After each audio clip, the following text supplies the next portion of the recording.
The storm knocked out power to more than 1 million customers in the Northeast. Classes canceled or delayed in dozens of school systems. The storm left about 1.2 million customers without electricity, including 313,875 in Massachusetts and around 400,000 in Maine. Maine was especially hard hit, and Gov.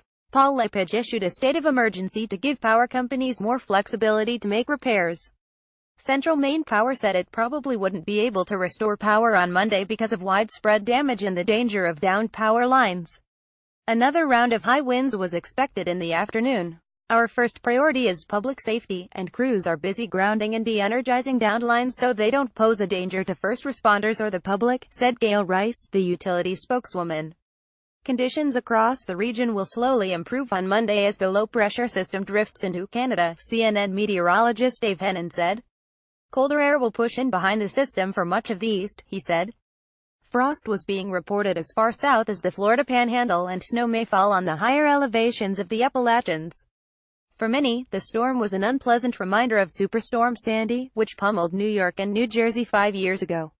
Some New Englanders also remembered the perfect storm of October 31, 1991, which killed at least 9 people. So far, no deaths have been reported from Philippe. Much of New England was dealing with flood watches Monday morning.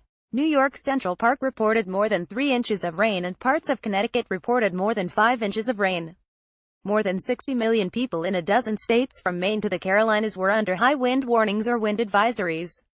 The National Weather Service reported winds of 131 miles per hour on Mount Washington in New Hampshire.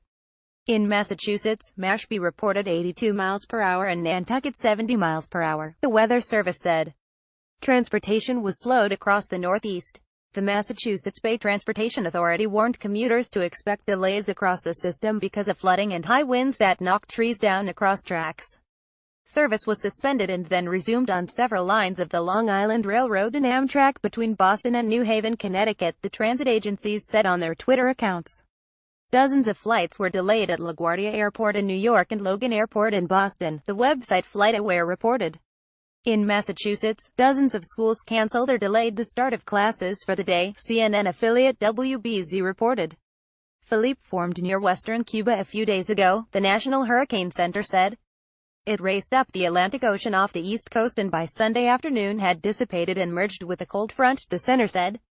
CNN's Nicole Chavez, De Canadone, Joe Sutton and Judson Jones contributed to this report.